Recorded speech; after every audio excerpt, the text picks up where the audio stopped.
Bismillahirrahmanirrahim. Assalamu alaikum to all those who are watching the video. Today we are learning perfect continuous tense after completing the translation of the three perfect tense. As we know that we have three times present, past, future.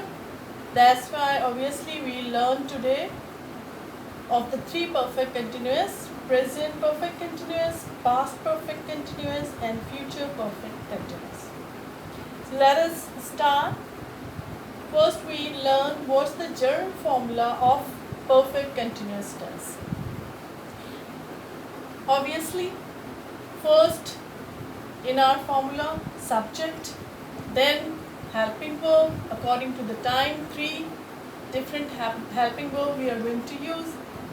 Then, because it is continuous tense, and to show the continuous we use ing in English. So with the first form of verb we'll add ing, like going, coming, walking, talking, whatsoever. Then time period we are going to mention.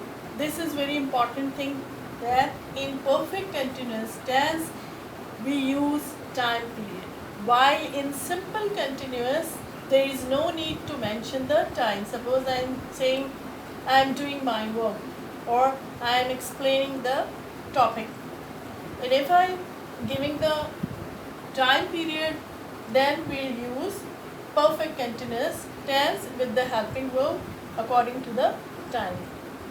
So let's see.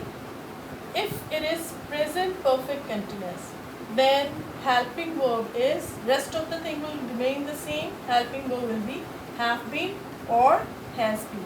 As we have learned already, where we are using have, or with which subject we use has.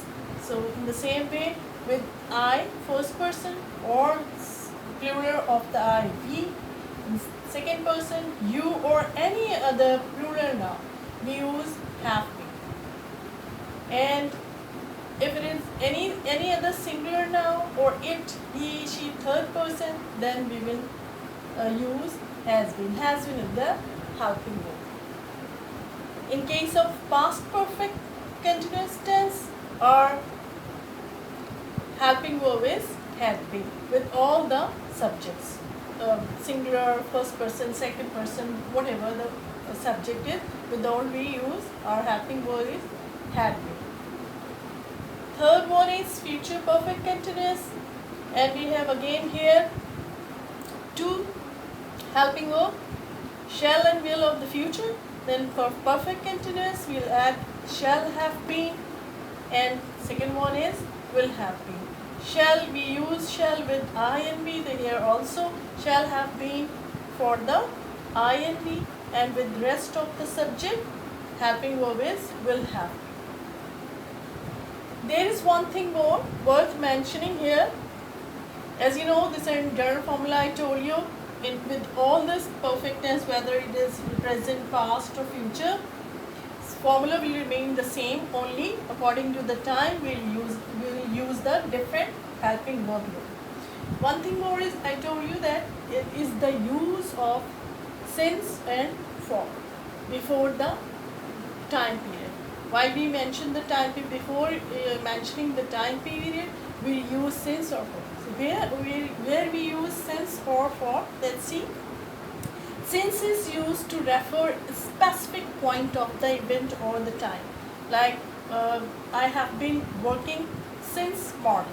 So this is the specific point of time I'm mentioning here. I'm not giving you the duration. If duration is given, for is used to refer the time duration or the period. Suppose I am saying I have been working for 2 days. 2 days means time period 2 days, from starting from the first and continue with first day and the second day. We are giving time duration of the 2 days. So for is used for the time duration, while since is used to refer some specific time. Since 1999, since midnight, whatsoever. This is the explanation. I summarize it so that key point you can get it. Let us further start the working.